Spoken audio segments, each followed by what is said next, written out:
one of the things that I find sometimes annoying is like every live stream starting like, and we're live. You know, like the little people kind of just noticing that they're now live. But I guess And we're live. and we're live. Welcome to Product Like It's Friday, where on a late Friday afternoon, we're not just talking about product, but hopefully building product as we go along. My name is Adnan. I have been coding for on and off for about 20 years, no, professionally, but personally more than that. And I'm with, My name is Mary. I have been a designer for a little over 10 years. And we worked together in the past, and we want to just build some cool shit. okay, you know what I'm realizing is that between us, our professional experience is like a full grown adult, right? It's a full Okay, grown adult. it's beyond the full grown adult. Yeah, beyond the full grown, like full, yeah, beyond full grown adult with 2.5 children and a mortgage. You know, that's how much experience we have, professional experience we have together. But maybe we could talk a little bit about how we got started with Product Like It's Friday and why we're doing it. This goes back so far. Like, I feel like we've talked about doing something together for a while. I honestly don't remember like how it came up. Like, probably like when I learned coding from you. Right, right. I suggested that you do something where you code on your own and I just watch and criticize from the side. And I was like, nah. As a beginner coder, you're just coding. You're not the first person to refuse live streaming with me. I've asked many friends and got rejected many times. 2 years ago, I was doing some live coding, and I stopped because I got lazy. And then for the last year, I've just been telling myself, any week now I'm going to start. Any week now I'll do it again. But I hadn't, and I was asking other people because I felt like that would be it would be fun. Like if I'm doing it with, friends, it would just be an enjoyable thing and not like, oh, I have to kind of go stream and, prepare and do something like that. So, yeah, I think that's sort of the genesis of the partial genesis of us starting together. We worked together at a previous company, and that was also fun. Yeah. I'm almost asking like a question. I'm like, that was fun. That was Be more fun. confident. Yeah, that was fun. That was fun for sure. And I'm hoping this will be fun as we go about it. I'll maybe share my screen, and maybe we could go into the details of what we have planned here. Oh wow, this thing switched right into the. Did you switch the view, or did it automatically switch? See, we're like also learning about the interface that we're using and the streaming platform and everything together. But Mary, since you put this page together, maybe you can walk us through what we have here. Yes. I mean, this is a very loose format where most of the time we're just going to be jamming, whether it's like what is the product we're building or the parts where we're actually designing and coding it. I would just scroll down to the principles because I think that's what matters the most. As a reminder for us, it's okay to have concurrent projects. This means we might work on something and we might be like, you know what, let's work on something else for a little bit and then come back to that first one. I think this was something we talked about last time we met. Mm-hmm. Just about like it's okay to take breaks because sometimes ideas are like percolating in the background. Yeah. Look at me using a big word. Yeah, we're not working on a deadline. We don't have to deliver something. We don't have sprints. We're not trying to, we're not doing story points and all that business. We're actually building something for fun and friendship. Can we say that? Friendship, yeah. which is part of the goal. Yes, absolutely. Cool. and then taking breaks if we need to, because life happens. Being weird, this one was big for me because I've often felt like I can only be weird in like private settings. So this is new for me for sure. But just staying true to ourselves and don't be weird, be weird. I'm going to say for myself here, where I'm actively trying not to be weird. Okay. So any weirdness that sort of emanates is not for lack of try. It's, I tried to hold it in, but it escaped, just from my point of view.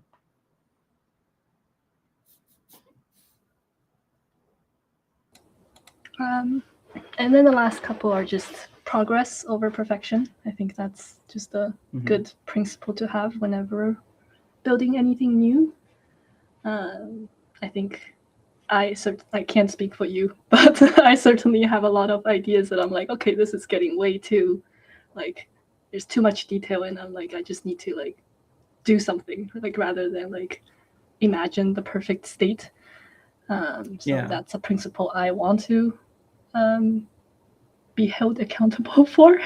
If I'm ever like, oh, what about this? What about that? Like, oh, we haven't considered this, considered that. I think it's good to like strike that balance of yes, but not now. For sure. And I think, here we can sort of keep ourselves in check as we go. And then flow state, chill and have fun. If we're not having fun, I think we should take a break, I guess, is the... Okay, that's interesting, because I guess I have two questions. One, is fun mandatory?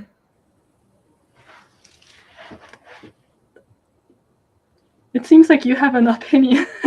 No, I'm purely asking a question. I'm just curious. I think some level of it, yes. Okay, and I guess, and how would we, if we're not having fun, I'm curious how that would be expressed, or how that would come about, and how we would discuss that.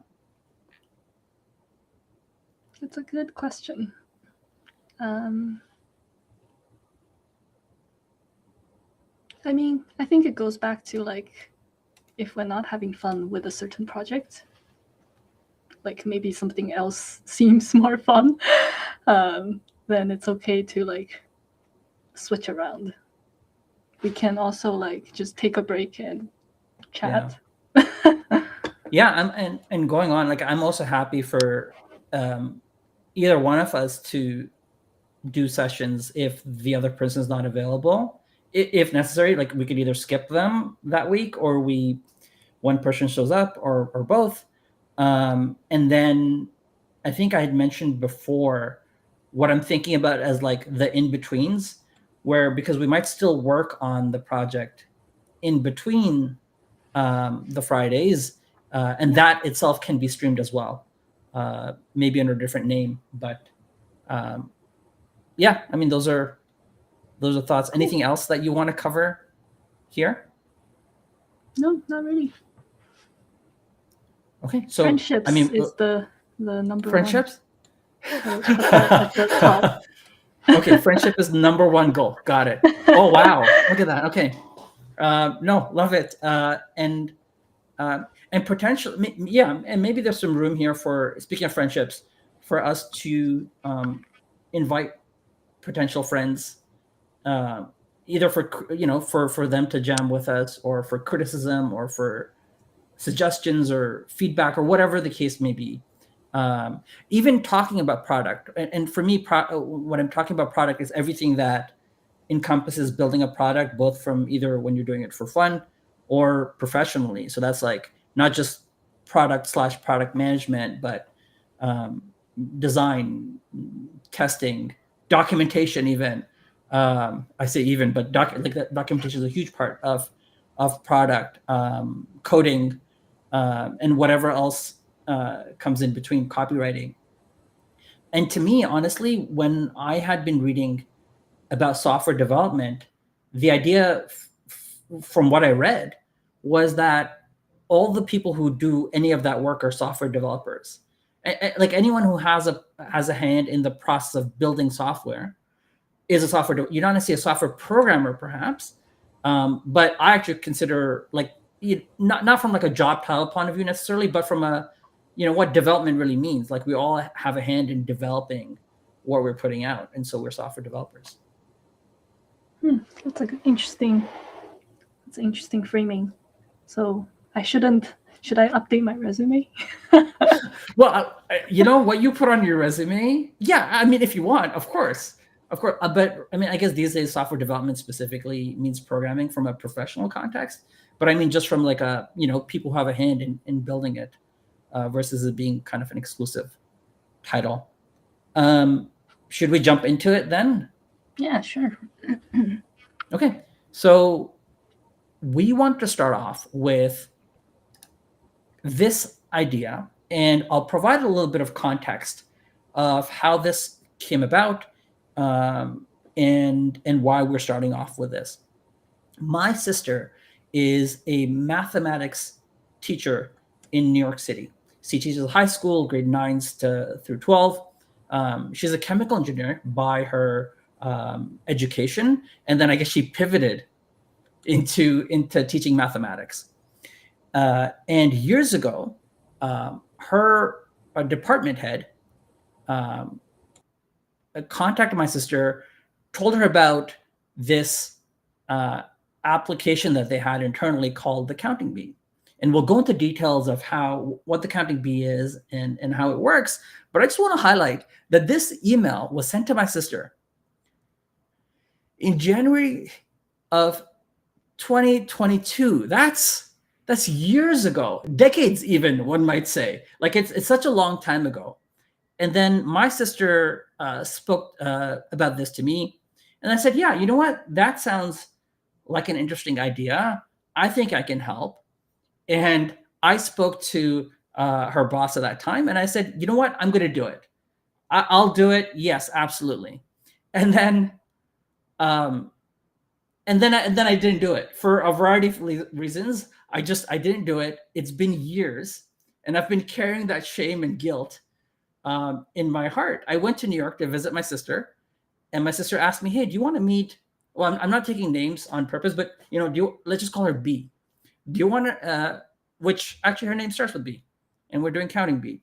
So let's call her B. And it's like, do you want to meet B? And I was like, no, I can't. I can't do it, because all I'll think about is how I said I would do something and then didn't do it at all. So she sent my sister a PDF about how the Counting Bee program worked. And note that it's formerly known as the Counting Bee. And now I guess it's just a symbol, but formerly known as the Counting Bee. It's called the Math Bee now. And then down here, I have just an email that B had sent me about details and some slides on how the program worked. Any thoughts on all of this, Mary? Yeah, I thought it was really cool because when you first shared it, I was like, oh man, I used to play math games. So I grew up in China, where math is like above all else in the school subjects. So definitely have fond memories of trying to answer math questions in like 60 seconds. That was a thing. Anyway, I also have a lot of educators in my family. So it was definitely also interesting to like see something that combines like education with math. And I mean, math is a part of education, but like education with game, which is neat. Yeah, it feels like something that we can dig into. And I think, I guess how big a factor was sort of the idea itself because the previous idea that I'd presented to you about streaming together, which was, I don't do any code, I don't touch anything, I'm just there while you do all the work, and that for some reason did not seem appealing to you at all. But when I reproposed the idea with this and more for shared workload, how much of that was a factor in you being like, oh, yeah, you know what, let's do it? I think, so for the record, it's not that I didn't want to do the previous iteration. It was more, I think it was more that I needed something in the middle. I guess for context, back when I was learning coding from you, one of the things I struggled with is motivation. It was like, if I'm not working on a project that I feel personally invested in, I couldn't get enough motivation to like learn for the sake of learning, if that makes sense. Right. Yeah. So there needed to be like a project for me to like use as a almost like a way to do the learning, if that makes any sense. Yeah, for so sure. Needed a project. I had many ideas of projects, but I feel like with anything that I think of, I tend to like overthink it and get stuck in that phase of like, oh, like I need to put aside this much time. I need to be able to do it like this particular way or whatever. And so it being not my idea actually made it more appealing, weirdly. Yeah. Although there's two sides to that coin, because a lot of times when people share ideas with me, my first reaction is, I don't want it. I don't want your idea. I don't want to hear it, because if I hear it, it's like, I don't know. And generally, I'm like, I don't want to work on anything. But this definitely seemed interesting to me. One of the discussions I had with B, when I committed to doing this 3 years ago, was that we build it and then we make it available to public school teachers where we can, and that way it's something that's accessible. And what I really dislike about that is that it made me feel good. I said it made me feel good, and then I never did it. And there's just this balance of saying something, you're going to do something, feeling good about it, because you feel good about, because it feels nice, and I felt good about myself, and then not following through is something. It really racks my head about how I don't know, just the juxtaposition of feeling good and then not following through on that feeling. But like, why now? Because it's been 3 years. Oh, that's interesting. Like I said before, every week, I swear, every week I was like, any moment now, I'm going to do it. Any moment now. And I think what probably happened was, I don't think it's burnout necessarily, but it is getting into some kind of a rut when it comes to personal projects, because I haven't really been engaging in many personal projects. And probably my me reaching out to people and saying, hey, do you want to do this together? Kind of thing was like a way to, enforced building through friendship concept, where, like I joke around about that, but it's kind of true, because it just makes it so much approachable. And it makes it feel less like a chore, and like, okay, I'll just, we'll do it. We'll hang out. We'll talk about it. We'll build it, and we'll see where it goes. One of my fears is not following through, right? Because now I've like restarted, and then I'm like, what if we don't continue? But hopefully we do. Yeah. I definitely feel like when I'm building stuff on my own, it's quite a lonely journey. Like, right, you don't really have a default sounding board when you're like building in a vacuum. And like at times last year I spent a little bit of time on this like mental health concept, mostly just in design and a little bit of like ChatGPT like playground stuff. But I've definitely gotten to a point where I like did this like series of UX, and I'm like, I don't know if this is good because I've been just spending so much time on it, Right. without sharing it, without like having another sane voice. Yeah, no, absolutely. I think because we have like fairly complementary skill set, I think that'll be an interesting process as well. The other friends that had asked were both the developers. Those losers, those developer losers who said Oh my no. god. Um,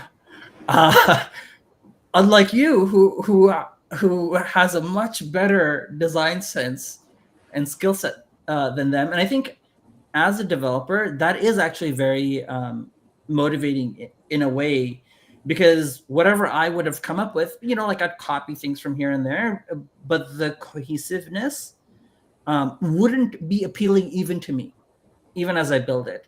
And having like working through something that is a bit more polished from a design and usability aspect is definitely a lot more motivating to work on. Cool. All right. Should we? Yeah. You wanna? I Let's- guess. Do you want to talk about like how you imagine this experience? Because I have thoughts.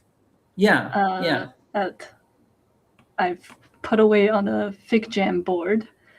Okay, so but I you don't- have hidden work. You did homework. I did homework. Yes. Okay, wow. All right, amazing. Okay, so what I'll do is I'll take a few seconds here to describe. What I've done is I've taken some screenshots of the PDF, put them into this Notion page, so I can describe how this game worked sort of in person as the teachers were running it, and then we can go into our thoughts and ideas and how we want to move forward in terms of building this and how we will approach it. So yeah, the math bee and counting bee works pretty much like a spelling bee would, with some differences. I need to do a bit of research on how people exactly get eliminated in a spelling bee. Obviously, if you get the question wrong, you get eliminated. I'm actually not sure what happens when everybody in a round gets the question right. Do we just keep playing rounds, for example? And they'll come in play a little bit later on. But here is a case where, in terms of how exactly it's played, here it is in a classroom where it's being projected or it's being played on a television, and then students are sort of answering the question. They get it wrong, they become part of the audience. And then here it is in a more broader kind of school-wide environment. The idea here might have been that a bunch of classes did it, and the winners from the classes then competed against each other in a school environment. And this just to give us an idea of where and how the program would be used. And then it has multiple rounds, just like a spelling bee. And this was done kind of in a makeshift fashion using a program called Smartboard. And I'm not exactly sure exactly what it is, but it's more of a presentation PowerPoint type app that the teacher group had access to. And then you can do certain things like, if you click here, reveal this, or go to the next slide and have a timer and so forth. And so, which, to me, that is programming in a sense, just using different elements in a different language. So what happens is there's a timer on the screen as a student is on the clock for answering a question. The question appears on the screen, and then the answer is hidden. And if once they say, I'm ready to answer, to show their answer, so they would sort of get their pen and paper, do the work, get ready to display the answer, or their time runs out. And then if the time runs out, the teacher asks them, hey, do you have an answer? And then the answer is revealed, whether it's right or wrong. And then the next student comes up. And here, what they actually had, and the way that they developed it, it was the first round had 40 questions. And even though it's a round, you might have, maybe 10, 20 students playing it. They would still just cycle the questions as much as possible, and then play round 2 and 3. I'm not exactly sure what happened, or exactly whether there's 1 minute winner, there's multiple winners. So there's a bunch of questions that are still unclear to me. And I think that's something that we can kind of get into, but that's just the description of the game. Typical spelling bee, just with mathematics questions. and then the way they developed it in the system with a limited problem set, and which they would generate a new problem set and kind of share it so kids could get new questions, but a limited and fixed problem set. How many runs are there? There in the way that designed it, there were 3, and then I think there was a bonus round as well. So there's rounds 1, 2, and 3, and then I think they had some, and the optional round. And it's kind of so with these attachments, there were some additional attachments as well. So there's different kinds of questions. So the questions that we showed earlier were more of the simple kind of questions. There's questions that get more complex, word problems as well. Right? Here's a detailed word problem. Although, when you're on a timer, this kind of question seems super unfair compared to this kind of question. And obviously, there's some idea of, because it takes time to read and process. Too much reading, Yeah. And that's something I guess that we would have to consider in terms of how these questions are, how they appear and what fairness means, the level of difficulty as well. Diagrams, right? So there's ways to present certain questions, and so fair variety in the way that these problem sets are described. And then additionally, like there's more questions than these, obviously, and they were shared with me in these documents here. And so B, the teacher who came up with this it was her and another teacher, and her name starts with S. They developed this together, and they did try working with a programmer, and their idea was to be able to kind of randomize certain aspects, right? Like this problem here, these digits can be random, and which generate different answers, and that gives them somewhat of an unlimited set of questions, and they're not limited by the program that the Smartboard program that they were working with. But that's all I have in terms of describing the B itself. To be honest, like I have different levels of ideas, ranging from like the fairly simple and kind of minute ideas to some of the larger conceptual ideas of where this kind of a system could be used. I'm curious about the range of your. Do you say a Figma board? Or FigJam? FigJam, yeah. Okay. So FigJam is like basically the Miro equivalent in Figma's product suite, I guess.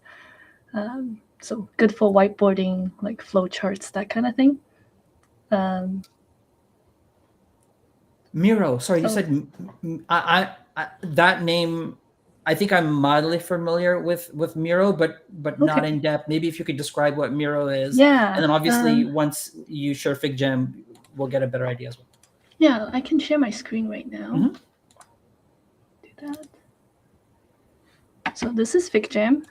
And Miro is basically like a more enterprisey version, I think, of this.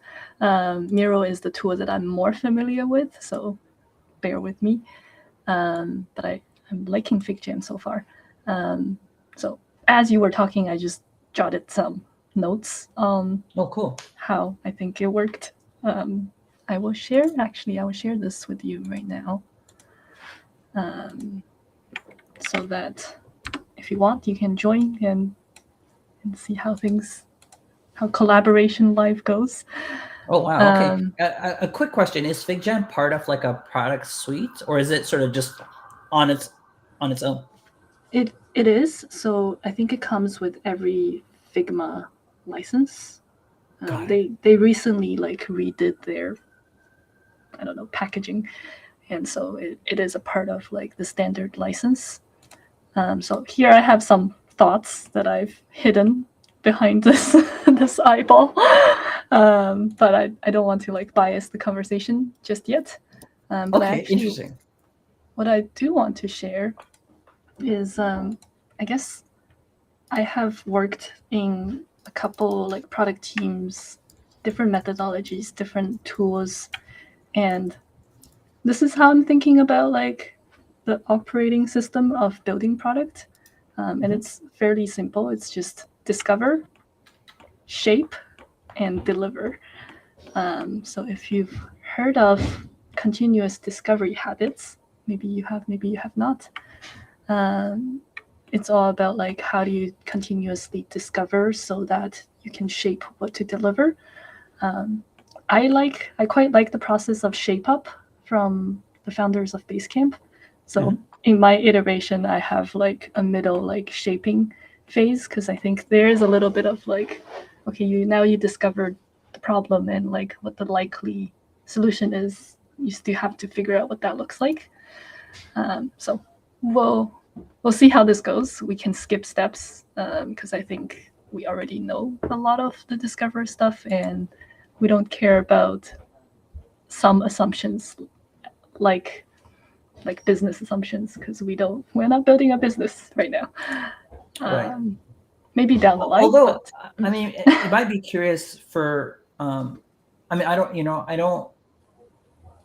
while we're streaming, I don't necessarily expect an audience per se, but if kind of in the long tail of the internet, this is found,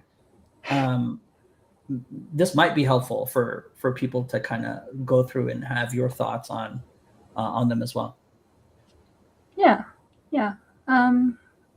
We can definitely touch on them and just be like, this is what we would do if we do care about this. Yeah, or how this translates in kind of our environment. Yeah, for sure. I wouldn't get too deep into this, but what I did want to introduce is one tool that I really like for fleshing out all the ideas that are floating. That's probably floating in your head, and that's on my FigJam board. Is a tool called story mapping, and I have a little like template here. So essentially, the exercise is think about like the different players that need to interact with the product. So, for example, if we're building a web app, let's say, then we're thinking about like teacher as a user group and the students as another user group. And what this map will look like is basically the app does something, user does something, and then the app does something, the user does something. I kind of had two lanes going because I think in this case we have at least the two user types. Right. And where I think it's a really good tool to like think about the experience on a more high level without going straight into visuals and like wireframing. So an example could be like, at the start, maybe the teacher has to set up how many questions, let's say, like maybe they have to like, I guess ask teacher to set a difficulty level, or like ask teacher like what grade she or he is teaching, and then the user will select something and does an action. This will come in real handy later as well as we go into more. Sorry, I was just, I was looking at that eyeball and I was saying, I was really curious how it would be revealed, whether there'd be an animation, whether it would kind of float away or something. And then you kind of just dragged it down. I was like, okay, that's what the eyeball is doing. Sorry about that. It was just, I was very curious. Yeah, I just put that there as like a way to not distract. And I actually before you move on, Mary, I'm so sorry about this. It's just I just discovered something, and I want you to be aware of it, which is so in the streaming app we're using, you'll notice that there's a chat thing on the right side, because I just made a comment about an audience, and to me, even though I did share this with some people at work, some nobodies at work, let's just say. I just clicked on that a few seconds ago, and I realized that there have been people watching And so I did want to make you aware of that, and maybe there's ways for us to engage with the people commenting. You'll see that we have a company account that's here. Which, do you read the comments they left? Adnan, we have a huge bug happening with Wizard right now. And then JK, what is that? Like, I'm glad I did not see that, because because you know what? I'm sure other people can fix it now. I'm sure other people can jump on that to fix that bug. But I really appreciate people joining, and hopefully we'll learn how to engage with the comments as we go along. Yes. That's cool. It's one way to make me more self-conscious. That thought crossed my mind as well. But you know what? Yeah. We can still be weird. It's Friday. Exactly. All right. Where was I? Did this make sense? I feel like I'm so used to working with this that I'm like, how do I explain this? Yeah, and I think for me, what I'm working with, I'm curious how you are in this stage. I'm a super unstructured thinker when it comes to building things, and usually I'll have an idea, but I won't necessarily structure it in this much detail. Definitely when I'm working with others and they're sort of balancing that work, it's very helpful both visually and in detail.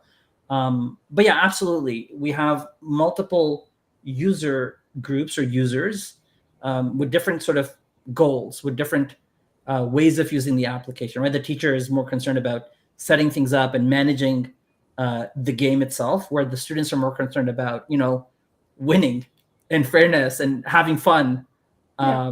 And so that's sort of, I like that balance and capturing what's important to each user group to help them get to their goals.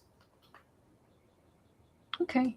How do you, where do you want to go next? Because I have loose thoughts that I don't know if I want to drag the eyeball down just yet, because I know you also have some thoughts. What are your reservations in dragging down the eyeball right now? Maybe you can express them in a bit more detail.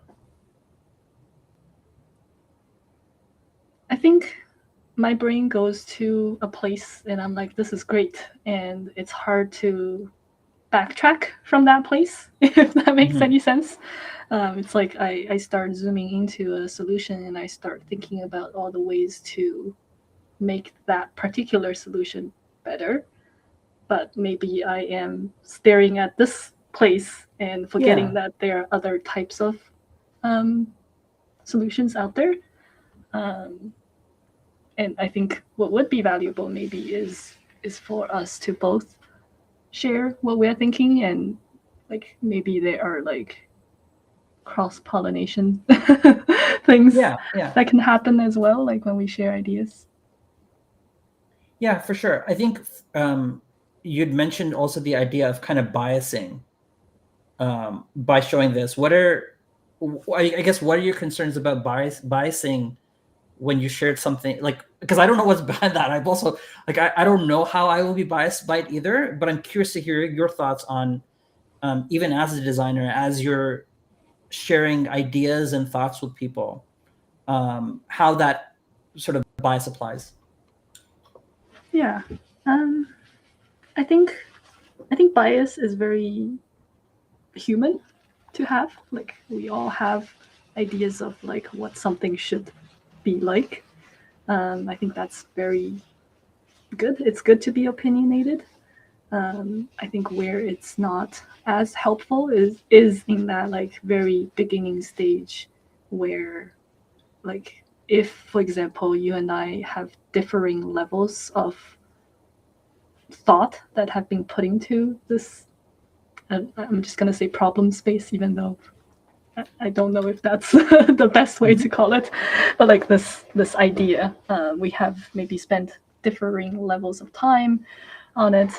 I would, for example, if you told me this is what we're gonna build.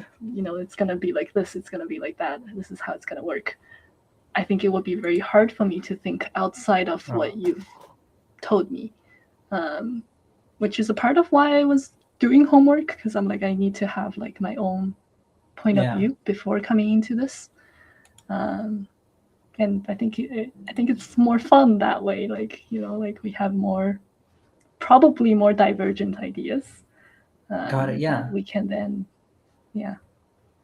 I think we purposely sort of discussed some of that, or not explicitly, but I think I shared the Notion page that we had and all the documents with you, but we specifically and purposely didn't discuss like any further or any ideas. I shared one idea with you, I think, but apart from that, which it seems like, given your eyeball movements, it seems like you don't even remember what that idea is, or do you?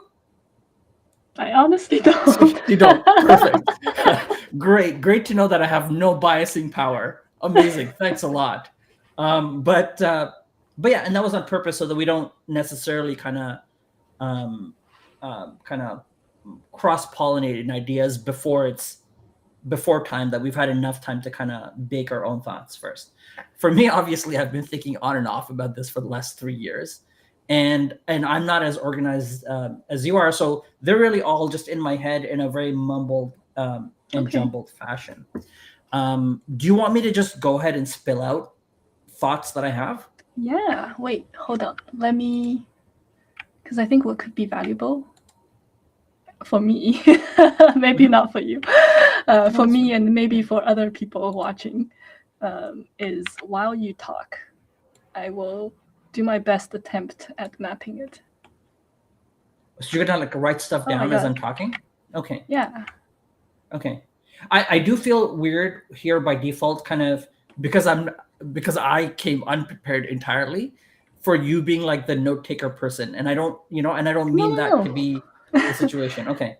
No, I mean I have plenty of thoughts myself, and I think we'll get to them, but okay. Like I like playing the facilitator role a lot. Got it. And I think it's really cool when like things gain clarity as conversation goes on.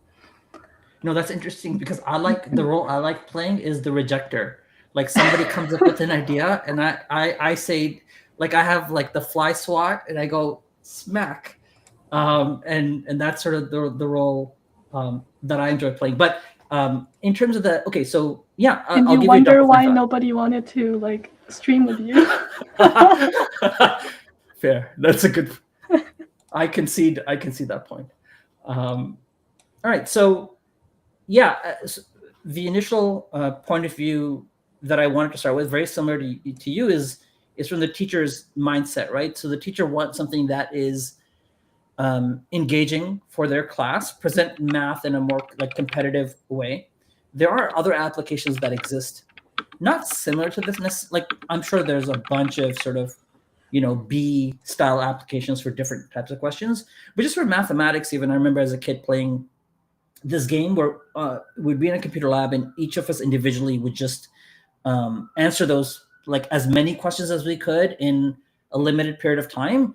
And then, we'd compare with the other kids to see like, okay, I got 8 correct in, 45 seconds or what have you. And just that kind of it was fun. And that kind of engagement is something probably the teacher's trying to generate around. And then become something that can be shared school-wide as well. So that's the teacher's goal. And then their part of this would be kind of exactly what you had noted down, is being able to provide students a challenge along their level of skill. So let's say you're in the 5th grade, right? You're not going to answer like a super detailed calculus question, versus if you're in grade 12, the 5 minus 14 is not going to be engaging. So the idea that a teacher can generate different problem sets to engage their class and students at different levels. And then the other thought I had was just sort of detailed in terms of how they would go about doing it.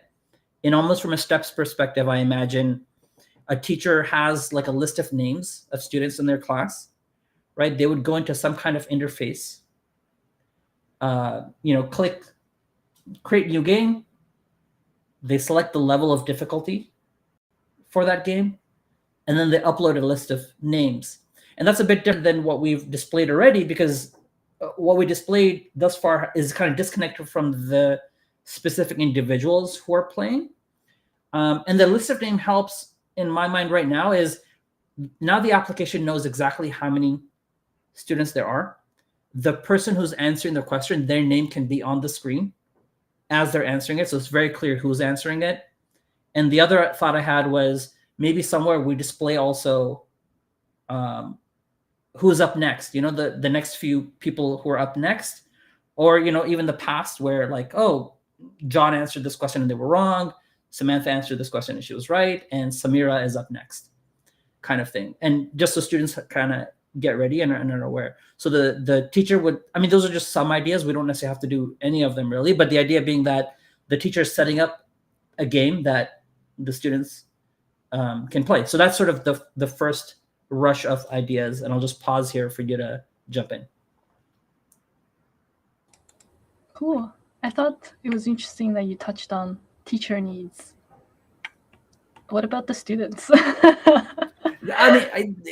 For sure. That's where I'm starting, and I kind of want to categorize the teacher aspect first, and then kind of get to the students. It's not that I don't care about the students or the teachers. You know what? I care about myself first and foremost, and then everyone is kind of secondary. Okay, cool. Okay, I think that feels like in general, that feels similar to how I'm thinking. Is this a good time for me to brain dump? Yeah, unless you wanted me to go from a student's perspective as well. I guess it could be helpful to round this out a little bit and just think about what, is this a web? Yeah.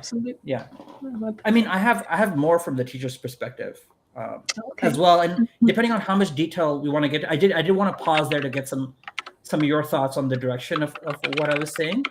But okay, maybe I could get into a little bit more detailed usage ideas maybe once a game is started, and this will kind of bounce from both a teacher and student perspective, but maybe still mostly a teacher perspective for now.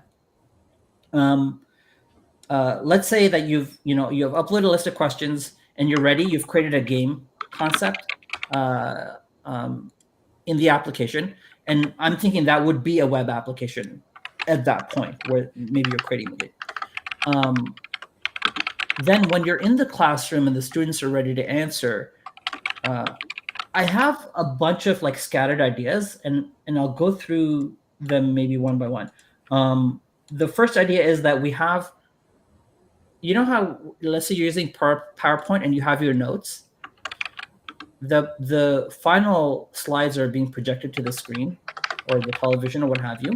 And then your notes are something that you have access to. You can kind of see a timer and you can see some controls. I envision a similar format for the teacher, because there's different things that teacher would need to control here. Which is, the next question starting would be controlled by the teacher. Once that's there, revealing the answer would be controlled by the teacher if the student answers before the timer ends. And maybe even when the timer ends, right? The teacher has to actively ask the student, hey, do you have an answer? They give an answer, and then the teacher reveals with their own view. Now, their view can be maybe on a computer. I think it'd be cool for it to be on a phone as well, and maybe for those things to be disconnected. But I think once the functionality is there, the medium can shift or be both. And so then the teacher is, marking the answer as right or wrong, and then selecting or triggering the next student. So from a student's perspective, not necessarily motivational perspective, but when you're playing the game, I don't know how it's structured within a class. And maybe at some point we can get input from my sister or other teachers on how they would do specific class management. Are the students at their desk as they're answering? Are the students coming up to a central location as they're answering. Because in spelling bee, you kind of come up to the mic. But there's in a classroom, there's no like in a stage you would do that, but in a classroom environment, that's not necessary. And maybe it doesn't matter either way, but it's just I want to be aware of sort of the physical nature of where the players are at, and maybe that impacts either the interface or the interaction with the app. But yeah, like a lot of it, the teacher's kind of controlling and progressing the pacing and things about they might also have to consider things about like fairness and all those, like any issues that may emerge. But for now, it's sort of like, okay, right, wrong, next question, right, wrong, next question. And then the app is now, just because you entered a list of students, the app is now, and you mark right or wrong, the app is now taking care of kind of eliminating people describing like all the work that a teacher might otherwise have had to manage and track in their mind. The app is doing all that work for the teacher. Okay, any thoughts on that then? Cool. I think you might be surprised at what I've thought about, because I think I definitely thought about like the physical game itself, but I went down a different path. Let's just say. Okay, interesting. But yeah, I think that's a good call out on the physical considerations, because a lot of the user experience is not just whatever we build on screen. Absolutely. So it's important to keep that in mind. Did I miss something about the physical considerations other than like making time for any movements in the classroom, I guess? Yeah, movements. Kind of as a student, I imagine students would also have there were more pictures that Bea had shared in her PDF where there were students, I just didn't want to share people's faces or whatever. But there were cases where like I think a student had like a piece of paper and like a pen, and they were trying to work out the details of the question. And then I think there's some relevancy to allowing enough time to answer a specific difficulty of question, or if it's a word question, it requires more reading time. That kind of stuff. Those fairness constraints I was talking about become important to the students, because you don't want to be like, hey, Jamil, got a super easy question that was super quick to read or whatever, because I know the kids at the end of the day are like, I got that answer in 8 seconds, and how like how fast did you answer? What was your average? Here, what were your KPIs? Did you hit your quarterly goals? Did you? Oh man. Are you gonna get a bonus? That kind of stuff, right? Where what your average question answer rate was, and all, sort of these things to kind of engage in competition. Yeah. Cool. Yeah. Is it okay if I walk through some of my thoughts? Yeah, let's go. Warning, I am before you do, I overthinker. also listen. I also feel like anytime in the future you come up with this like eyeball hidden setup, there should also be like a drummed reveal where I think that's the thing about streaming, which we'll learn, because some people have like a thing and they press a button and a sound comes, or like some character pops up on screen and says something weird. Maybe we'll get to that level in the future. Just fun fact, there are things called, I think they're called Fig Pals that Figma came up with, and there are these like there are these very cute like food with faces, and it's great.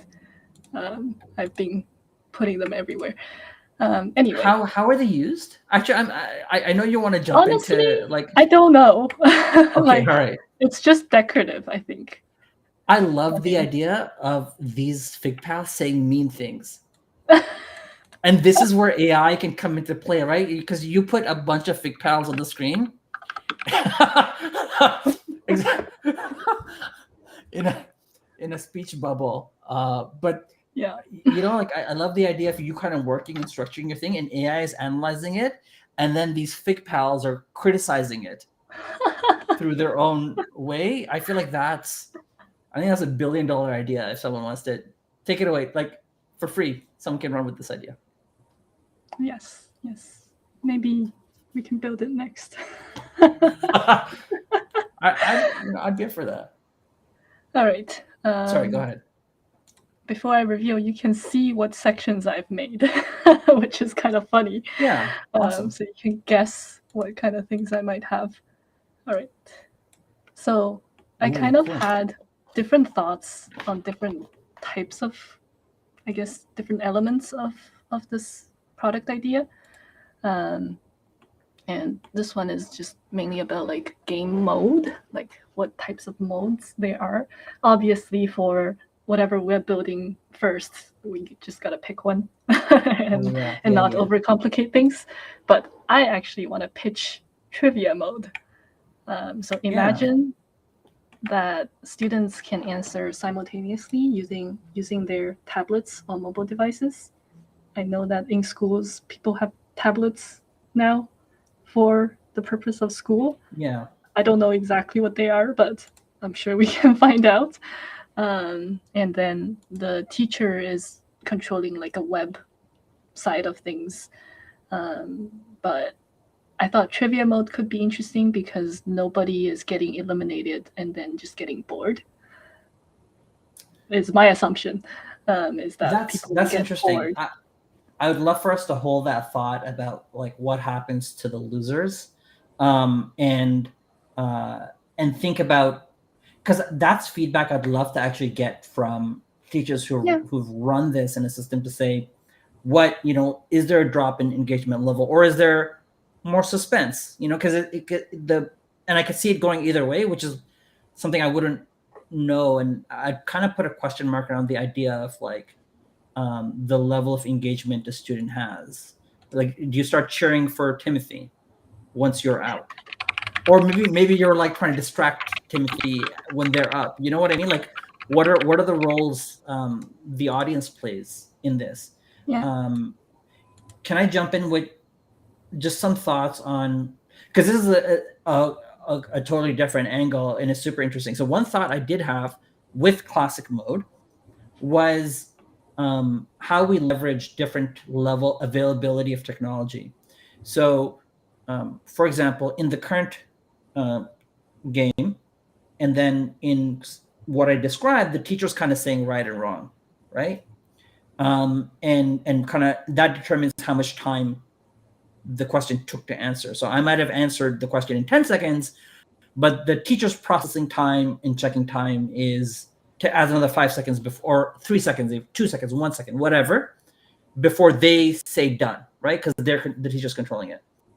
But what if the student could, similar to how like when you do a cube and you solve it, you put your hands down, and the moment have you seen that when like they're solving they pick their hands up, timer starts, they put their timer in, so it's fully in control of the person, of the player. And the idea of like when you're ready to answer, you press on your phone, the question pops up, and this is just in classic mode, and then when you're done, you press a button, and now it's the exact time from when you started to when you end, and now you're committed to your answer.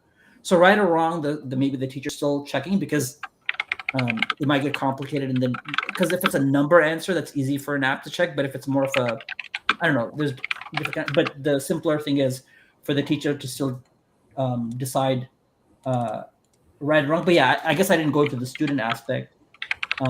But that is another thought I had: is how do we leverage availability of technology and kind of give the control to the student in terms of start and end times.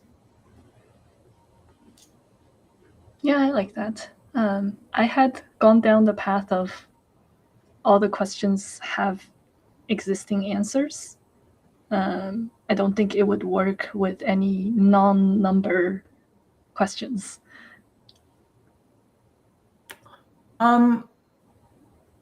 So like the teacher doesn't have to check the answers, if that makes sense. I see what you mean.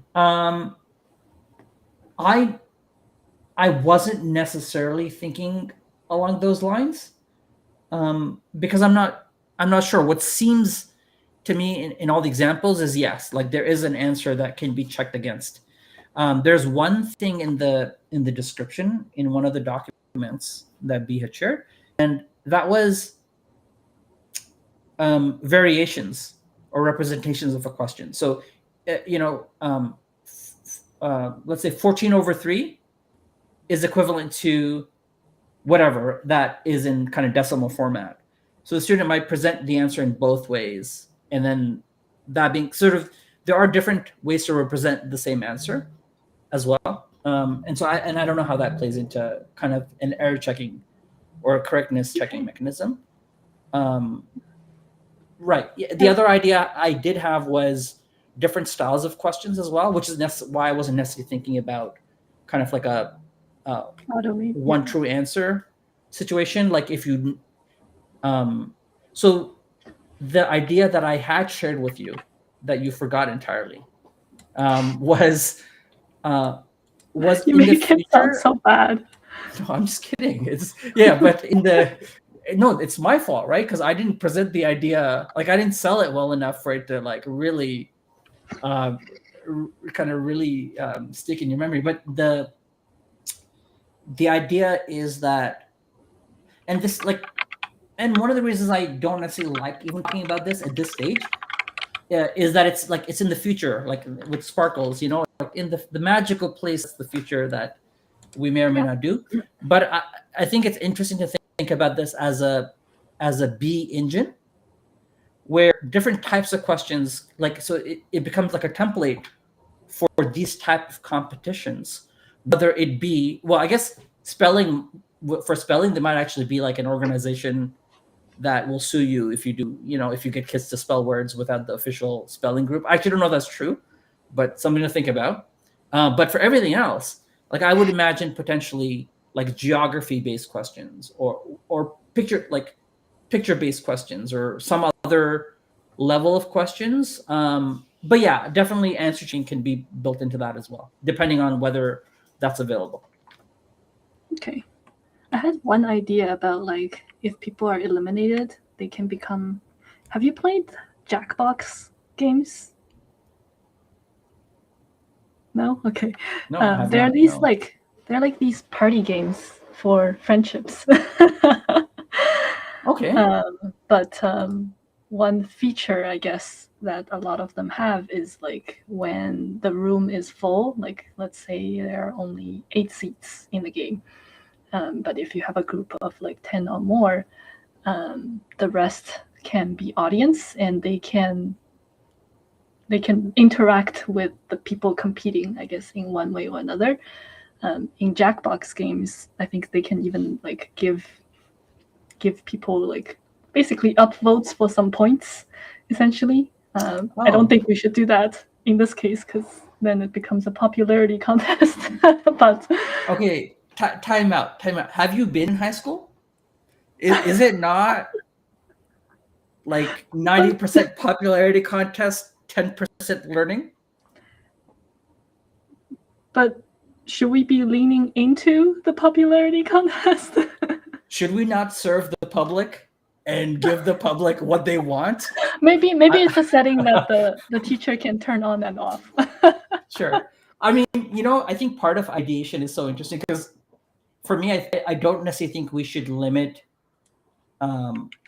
ourselves in ideation, but in the back of my head, I know that like 90% of what we ideate, like we're not going to build in the first run. So there's this balance of saying, hey, should we limit? Like, I think we should. And this is actually something I struggle with in like at work, right? Where I don't want to limit how people are thinking or how much they're thinking and the ways that they're thinking. And I'd like people to kind of go broad, but I don't want them to get sort of intensely sort of tied in with their ideas, because most of them we're probably like either we don't have the resources, either the idea is just maybe it's not feasible, or even if it's feasible, it won't appear in the way that you originally thought it. So the more connected you become to your ideas, sometimes, and then you go, oh, he's going to say no to it anyway. It's never going to be done. I'm going to stop coming up with ideas because so there's that. It's kind of hard to maintain that balance on an ongoing basis, 100%, I know that the more times you say no, certain people will recede in their sort of like suggestion making, and it's a tight balance for sure. Yeah. One thing that I like using is, I don't have a template for this, but it's something called the opportunity solution tree. And basically the idea is that even if you're not focusing on it, when there is an idea that solves a problem or like, tackles an opportunity, you add it to that tree and you revisit it every some time. I think there's varying opinions on how often that is. Yeah. But so that it's never like lost.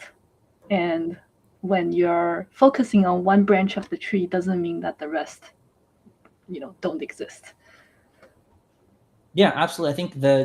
I think I'm not familiar with that model, but definitely a tree idea helps sort of, I guess, keep all the leaves alive, I suppose, in a sense.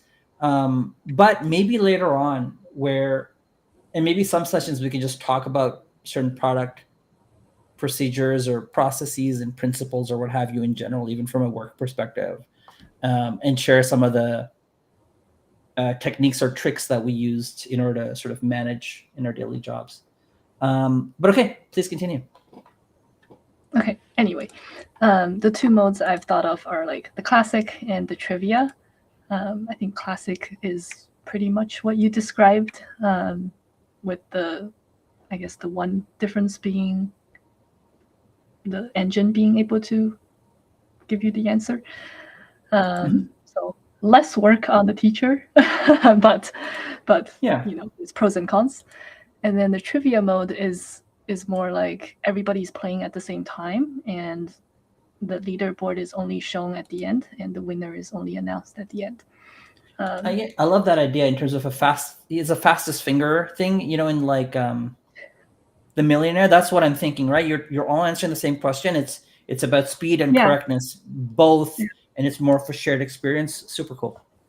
Yeah, I've played a lot of trivia at work settings, and it's always interesting. It's always interesting to see the leaderboard like change after, like there would be like, maybe after 5 questions, it will be like the leaderboard has changed. Now this person is in the lead, and it like motivates at least motivates some people to like try harder.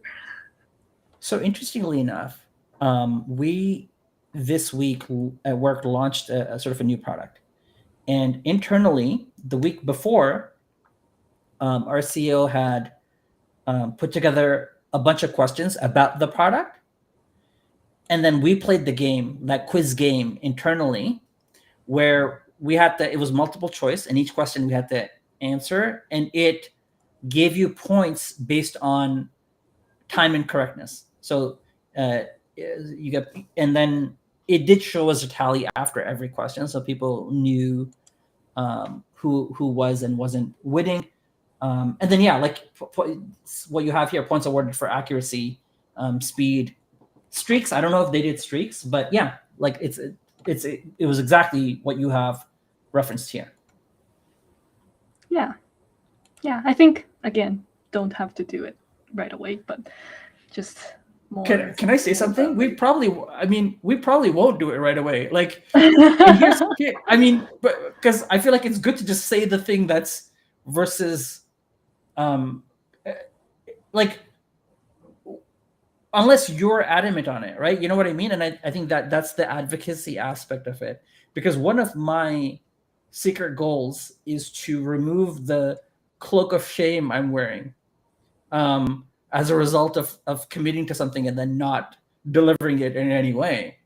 And so my fear would be that if we were to deviate from classic mode and then go back to, they're not really stakeholders in a sense, because we could make this anything we want, of course, and I think we should. But the flip side of it is, they're kind of these invisible stakeholders for my shame, and failings in the past. And I would love to deliver like a basic classic mode, and then we can build on top of that. And I'd love to hear your thoughts on that. Yes, But I also wonder if, like, I guess one principle that I think has served me well is that, like, sometimes the end user doesn't know what they want. So while classic mode, I think, is a lot more straightforward, I think it's a lot easier to get to, like, what is it we are building, because it already exists. Yeah. I don't know if I want to, like, look away from perhaps a more engaging way of achieving the same thing, achieving the same goals of, like, teachers finding an engaging way to teach math. And how would you decide on, because if the metric is engagement, how do we know what's delivering more or less versus kind of our sense of what we think might be the case? Is there any, do we have any, like, evidence from, like, your previous conversations with your teacher friend?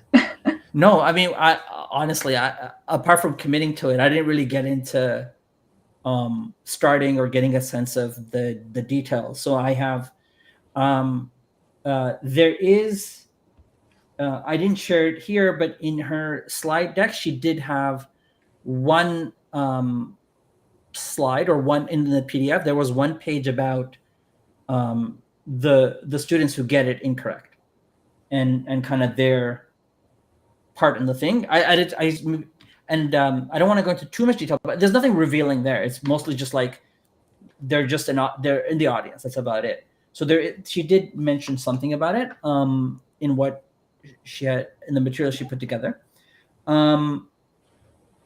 But I'm curious from you how you would go about kind of validating the essence of what is and isn't engaging. I think there's different levels of signal to look for. The best way, of course, is to literally be there when a session is happening and just see what the energy is like in the room, etc.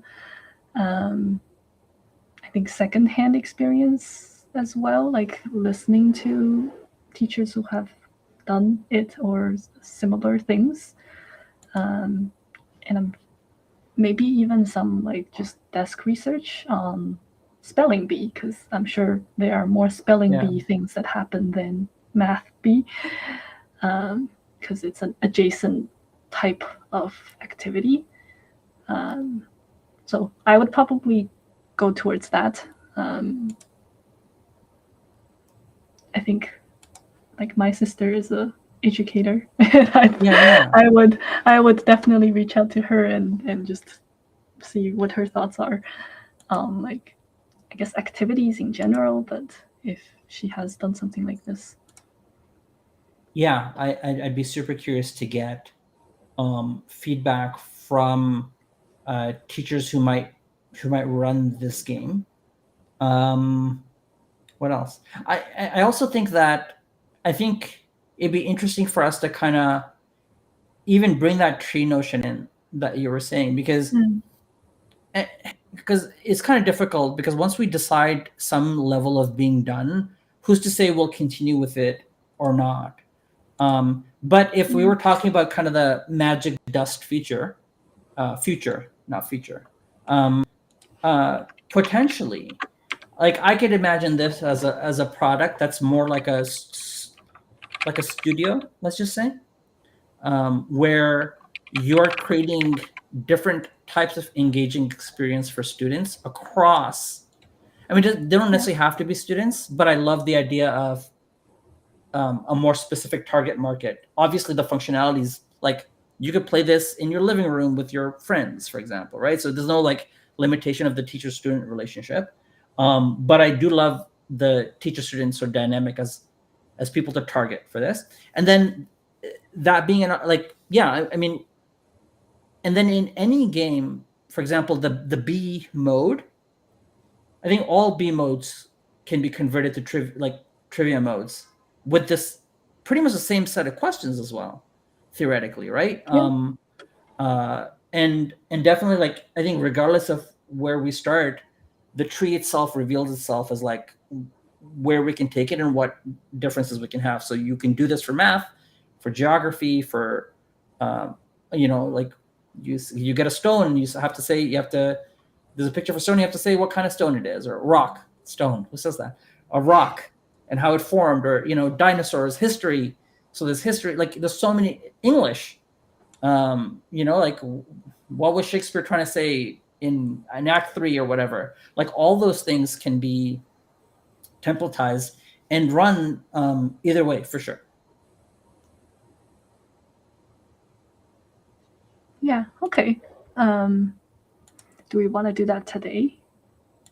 Or well, I'm actually not sure where we're going to take today, and then how much more you have in terms of okay. what you have here. I guess let me brain dump the rest, and Yes. then perhaps, like, I'd love to do the tree thing, because I think it would help Okay. us think about like the different branches, and then we're making an intentional choice to go down a certain branch, Mhm. if that makes sense. So that's a to do. Oh, and then I also have this sticky that I don't really know what to do with, but just was like, what if you can do like team based somehow? Again, very Yeah, absolutely. MVP. But what's interesting about that idea, if I may, is it almost and here's one of the things that we don't know, and which is always fascinating about different kinds of product, is how people, like what you build and how people end up using it. So theoretically, if we did like you upload a names of students, there's nothing stopping the teacher from just uploading the name of teams or entering the name of teams, and now the entire functionality works for team-based without any additional feature or functionality, if you know what I mean. Yeah, that's true. Yeah. Other thoughts I've had are like levels. Like, is it by grades? By, I don't know, like are they in gifted programs or French immersion or whatever? Topics. Obviously, there's a lot of different math topics. Yeah, absolutely. A long distance from being in a math classroom, so I don't really know what goes on in those classrooms. And then format, which is like multiple choice, typed, I guess, spoken, verbal. Yeah, absolutely. Some quick thoughts on like tech. I guess it's really just, is it web? Is it mobile? If it's something that there is a student side interface, then we need to think about like real-time sessions, which sounds, I don't know if it's complicated, but it feels complicated. It's somewhere in between. It's not that complicated, but it adds a layer of complexity to the system for sure. One game I really like is Scribble, and I like how, I don't think I can share this in here, but I like how it's a simple, like, enter your name and you start playing. Maybe I will share that screen just because I think it's helpful. There it is. So ignore the UI. But this is basically a game where like you can create a private room. Oh Jesus, it just does that without anything, and you can invite people by like just copying a room link. Yeah. I think there are other games where you just enter a 4-digit code, and you can enter it at any time, and you can have like a very basic like avatar to make it funky. So I like this as a, I don't know, as a inspiration source. Right. Yeah. Let me stop sharing. And I think that's all my thoughts on the brain dump side.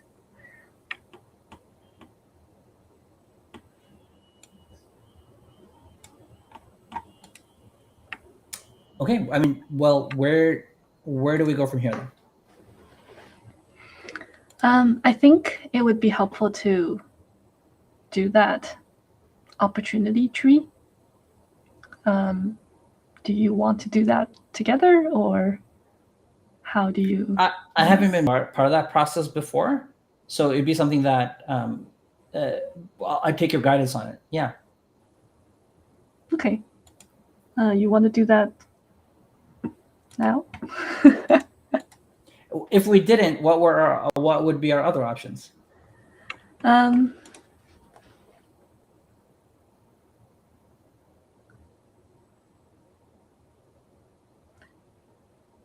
I guess backtracking on like why that's valuable.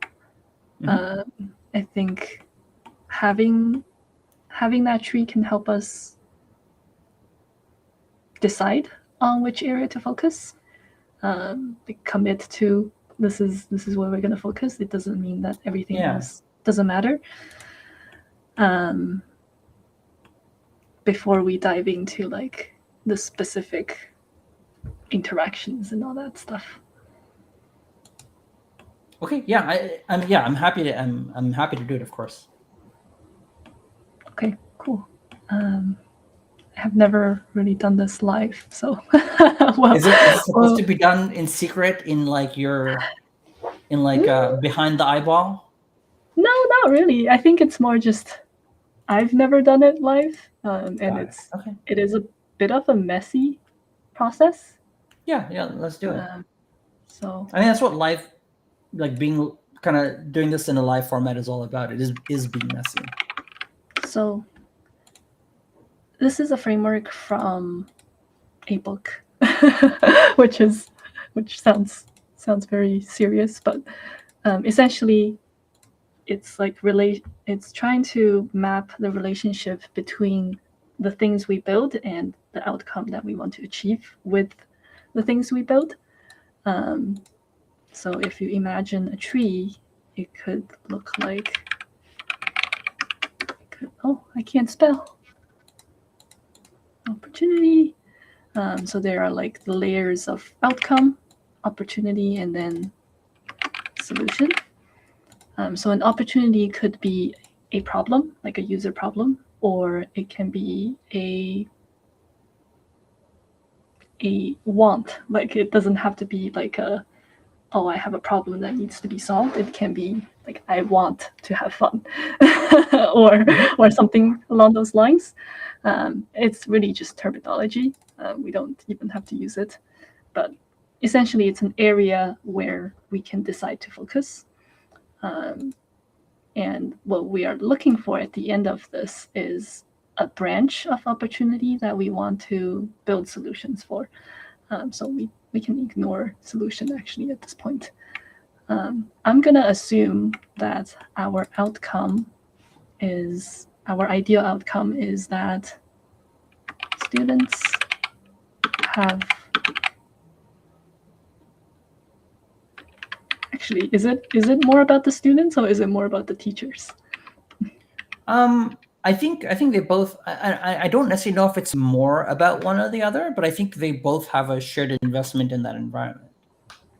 Okay, so maybe there's two statements. Teacher wants. No, that's not an outcome. Teachers have accessible and engaging tools, games, activities. Yeah.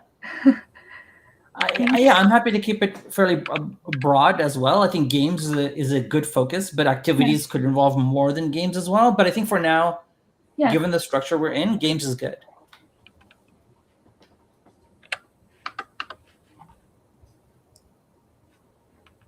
To use in their classrooms. Sorry, I'm not. This is huge. Students can learn while having fun. Yeah. Okay. Good. I mean, in earnest, like I question how much students actually learn during this process. Because I think when you're kind of there, you're there to like demonstrate what you've learned. Like, are you true? Like when you're in the spelling bee moment, like I know you learn from losing or winning, fine. Right. Like, are you really learning though? In their knowledge. Yeah, you took the fun out. You took. I mean, you literally you had fun in there. You literally took the fun out. Okay. Yeah, having fun. Yeah, I think broadly, I think the other level of this is really just having a shared fun experience. Like, I mean, it's super broad, but I think that's generally what this thing is offering, where like, you're sort of doing something that's a bit different than what you might do in class generally. And then it could be taken broader to the whole school. You could compete against different schools as well. Like it just kind of, balloons itself. Okay, cool. All right. An opportunity area could be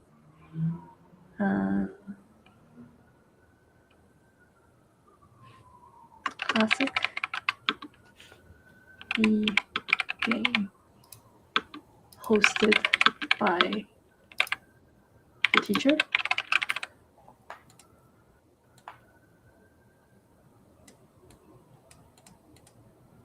And there could be like B-game self-hosted. Mhm. And then maybe there's like the trivia version. Trivia game hosted by whoever. I guess by the teacher. Well, I guess both of them can be hosted by both, or both the self or teacher hosted, right? Yeah, I guess so. I'm actually curious to get your thoughts on the idea, like, and because I guess I have my own view on that, which I think is fairly strong right now, and I kind of want to maybe get some push and pull around it, which is the idea of self-hosting, like, versus teacher hosting, and what your thoughts are around that. When I talked about self-hosting, I was just thinking of like as the player, as a host. Is that the same thing as what you're talking about? The player, so it would be like the student as the host, or like I guess I'm trying to like conceptualize it, precisely what that is as well.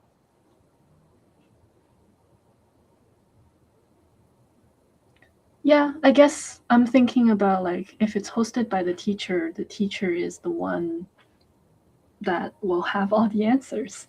Right. Versus if you are a player and you're hosting a game, as a player, I shouldn't have the answers if I want to participate, right? I see what you mean. Got it. Okay. Yeah.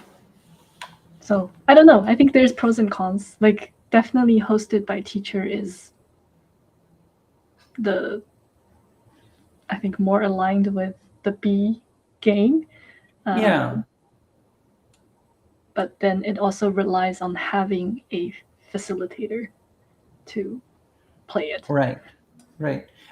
I think I mean, ultimately, I think both of them can be done both ways, because the answer itself, like you don't necessarily have answers to all the questions, especially as we design it. The answer only becomes relevant once, like the true answer, the correct answer only becomes relevant once the student presents an answer at all. So even from a teacher perspective, like to me, in a sense, maybe both of these are just actually equivalent, and there isn't a real difference apart from usage. Because when a teacher loads up the thing, they also don't know the answer until we're all ready to reveal it. And then that kind of just, is there an other, like if that was the way the function worked, is there another difference between self-hosting and teacher hosting? Yeah, I guess one other thought that I had was like, what if teachers can create their own question sets?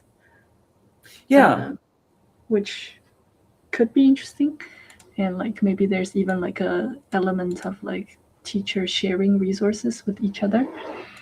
Because I know that's a right. thing. Yeah, I think apart from necessarily teachers, again, this is a magic dust land though, is the idea of creating a question template that kind of, like Mad Libs, like you'd be like blank plus blank, and then the computer fills in all the different blank Yeah. possibilities. So creating question templates, and there's this idea of like Mm, a question having an answer because that's unknown completely.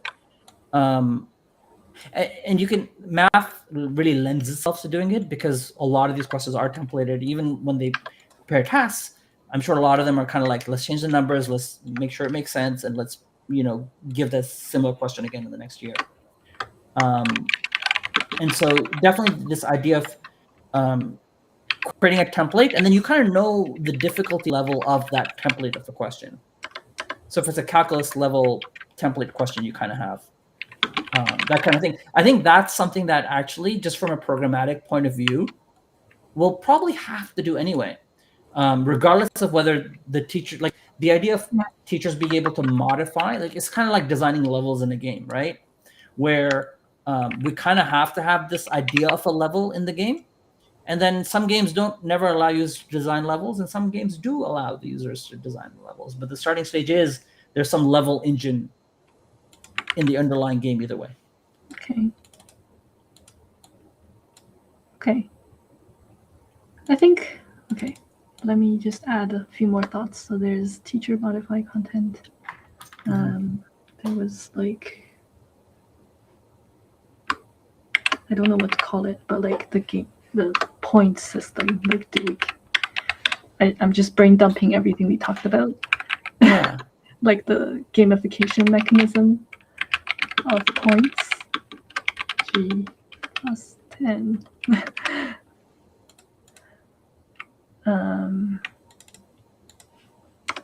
Accuracy, speed, streaks, whatever. What else was there? I like that too because I wasn't thinking about it before you suggested it here, but this applies not just the trivia side, but also to the B side as well, incidentally, because for the like I think an hour ago I mentioned this, like what happens if everyone keeps getting it right every round? Where precisely the accuracy and accuracy is really correctness. So if you're wrong, you're eliminated, no problem. But if everyone is getting it right, then there's we can still eliminate people based on kind of the overall point score, which is a combination of speed and streaks and other things as well. So like it actually plays into it doesn't have to be reserved specifically for trivia. Yeah, and I think that's why I left them outside, because you can have sub opportunities. Okay. You're still okay. Just like components of what we're building. Was there anything else? I'm trying to remember. Just gonna look through if there was difficulty level. Okay, like who's playing?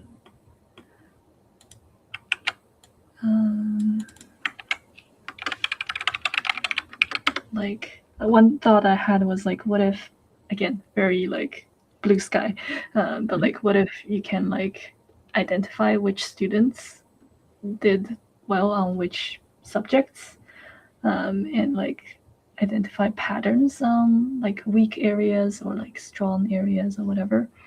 Oh, that's very interesting. Yeah, absolutely. Because and again, I don't know what the opportunity really truly is in a practical environment, but because say you're uploading a list of names of students, we kind of know who answered what. And so and again, I don't know what kind of how teachers would necessarily use this tool. Like, is it something you use like once a semester? You know, like do you just do it once? And so there isn't this idea of like collecting data Yeah. over time. Are you doing it weekly? Like, and I actually don't know, but definitely if there is something we discover where there is sort of continuity with the same group of students, definitely now there's okay, we actually need, okay, let me complete this thought because I have another thought here. So I'm going to just put that there and finish this one first, which is, yeah, we can think about kind of aggregated statistics on a student level, let's say, and the idea of like, oh, these are the templated questions, like, you know, these level of questions you're doing well, and these level of questions you're doing poorly, right? For, like, once you get to the calculus level questions, it's difficult, and now there is this idea of like testing and learning aspect coming. Okay, this is an aside, and if I may, well, I'm going to do it. I don't know why I'm asking. So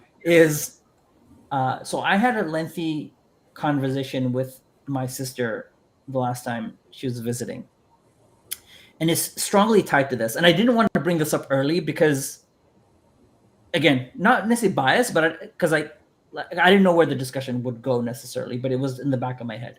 And I think this is a good time to kind of bring that together. I don't think from a build, you know, like part of, I kind of have to juggle also the idea of like what we can build in a reasonable amount of time versus like what the blue sky thoughts will be. But having said that, the underlying engine allows us to like, there'll be ideas that we do not have now that will emerge 2 weeks from now, right? Based on the underlying groundwork that we're building. So there's that. But having said that, we were discussing something tangentially different, not completely different, but tangentially different. And the idea was students are like sharing their tests with each other. Like what, you know, like as a teacher, I make a test for this sort of course, this level of a course. I'm making multiple tests and students are sharing them with each other. Like if this test, you know, this class is doing it on a Tuesday, this class is doing it on a Wednesday, you know, like they kind of are aware of what's coming. And that was sort of the initial kind of seed of that discussion. Really, actually, that's not the seed of the discussion. The seed of the discussion was whether like classrooms are really designed for learning or for controlling students. So we started there, okay? And then we kind of just discussed kind of problems and like, oh, how do you, you know, engage learning and so forth. Okay, fine. And then this idea of like issues with like testing and kind of students gaming the test. And I'm like, the students should game. I was a very like straight level kid. I was like, oh, no cheating, no, you know, whatever, just until I got to university. But not that I cheated in university, but definitely I would go and get a test if I could, which I think that's a questionable level of cheating or not, right? I don't think that is necessarily cheating. But one thought I had that would maybe assist teachers and frustrate students immensely was, what if a test was generated unique to a student? Ooh. Okay. So it's the same math test. It's testing the same level and difficulty of questions, but precisely what we would use for the B or the trivia concept, like all the pieces are there. You're generating questions on a difficulty level, right? They're randomly generated. So I was like, you don't have to have different tests per class. You can literally upload a list of students and get different tests per student.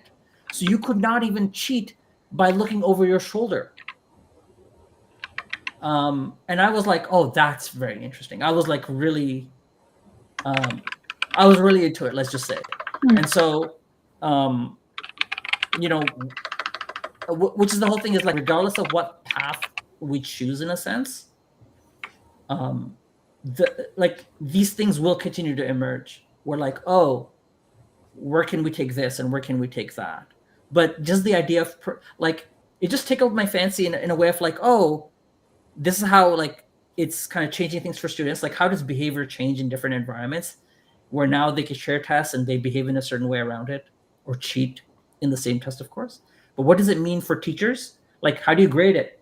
How do you, you know, how do you, like, in the amount of levels of like, what do you care for more and what do you want to control for more? Like lower cheating levels, how much work you're giving to either TAs or anyway. So many thoughts come into it, but definitely like a thought that was in the back of my head based on that discussion. That's neat. That is an interesting concept. I think I would need to learn more about how current tests are made because I have no idea. Like I don't know if people are still using like Word doc to create questions, or is it more Yeah. online now, or are we I actually don't know using either. I Scantron? asked, I have no but idea. I can ask my sister. I mean, like I asked her to share a couple of tests with me, which she has not done yet.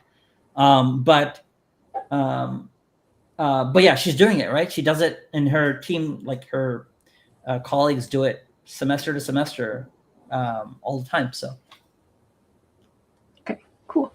I think what could be good to wrap up on, I am happy to focus on Classic B. One thing that I do want to advocate for is to sub-opportunity, is to make sure that we are thinking about the audience experience, and just make that a part of it, because I think to me that is a risk I see, and maybe it's not a problem.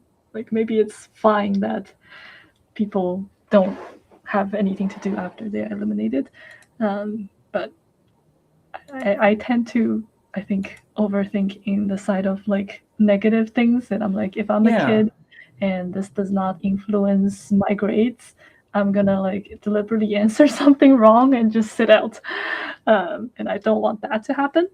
But that's just me overthinking as a poor kid. yeah. Well, I want to challenge that thought for a second, and because I actually think it works both ways. Like in the example that you give, why should I not be able to get a wrong answer and sit out? Like, and now you've taken that. Isn't my experience worse now? Like now I have to engage in something that I didn't want to, and now I'm kind of being forced to play the entirety of this game, which I'm probably going to still answer wrong anyway because I don't care. Because if that's the intention, right? But the flip side of it is if you look at like and I think again this might be interesting as things emerge, but the level of drama you create isn't necessarily contingent upon participation always. So I think that there is a value to the audience experience that isn't participatory, and I don't know what that is. This is just my thinking, and which might be wrong entirely, but I'm curious to know. Like I know when I watch game shows, and I enjoy some of them, because you're kind of, I'm either rooting for people, I'm against them, and I'm actually like my experience of it is different. And I think, and again, I think there's pros and cons because I don't think it really just like necessarily is some magical engagement metric that is hit one way or another. Even in a trivia concept, maybe not everybody will participate, right? Like maybe there's only a certain group participate. So what's happening with the audience? And then even then, let's say, okay, there's also a value for cheering, like like kids cheer for each other as well. And you're like, oh, I want so and so to win, or I'm kind of like engage. Like there's different levels of engagement, which I feel like are opportunity levels for engagement, and I don't know what they are. Yeah, because I'm far removed from a classroom environment, and have no idea. Same. But I think we both know people who are less removed. Yeah. It'd be great to like I'm going to share this with my sister and have her watch it later, and then sort of give her feedback on it as well. Okay, here's one more tangent. As you spoke, I was like, ooh, what if when you're eliminated, you have like random rounds where you can make a comeback? Oh, that's really neat. That's really neat. I love that. Cool. Yeah, it's like buying back into a poker game. Oh no, yeah. I don't want to be training them on like gambling mindset. It's too late. It's too late.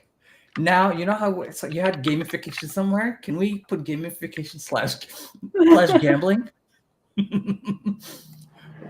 We're not Okay. gonna do that, but you know the kids will figure it out. Solution idea. Okay, cool. I think we're in a good place. Yeah. What do we want to aim for next?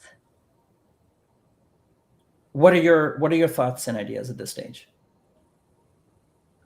I think it could be cool to like start mapping out what a game session can look like, just like a journey map of some sorts, and then we can align on that.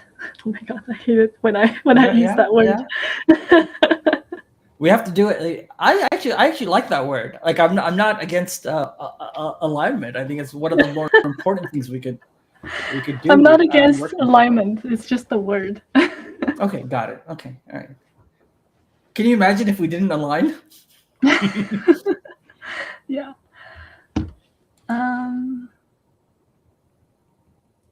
Would you like to do that part together, like when we meet next, or? So, given we're in the design phase of this, I'd want to do what's most comfortable for you to manage.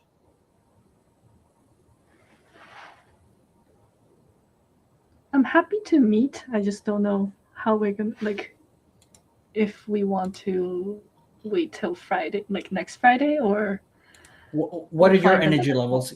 I think that's an important thing, right? For even us to figure out in this kind of process is, what, like, are your energy levels right now? It's like Friday seems a long time away, and I want to do some more work on this. Right now, I'm feeling like I want to do more. Yeah. But ask me on next Wednesday, I might have a different answer. No problem. So let's do it this way. You do what you feel you need to do at your time level. Let me know and be like, hey, I'm going to do this. So like, don't ask. Tell me what you're doing, and then leave it to me to decide if I can join or not. And either way, if you don't want me to join, don't even tell me. Just do it, right? Like, so just keep it super open for yourself in terms of what, like, don't feel you're tied to kind of, doing one thing or another. Okay, cool. Yeah, I might spend like one of the weeknights next week just to map it out. And I think, I don't know, I always find it helpful to like see what we are imagining fleshed out, because I think that's usually when some misalignment might show up, and that's a good time to align. Yeah, for sure. Like, even from a coding perspective, theoretically, I could get started with certain concepts that are fairly, like, I feel like and we could almost just even talk about what those concepts are, even though I might not continue. Like, there's some concept of a game that you create, that you use play with a group of people, right? There's a game creator, there are players. So these concepts, or these data models or models exist, and I will need to represent them one way or another through the code.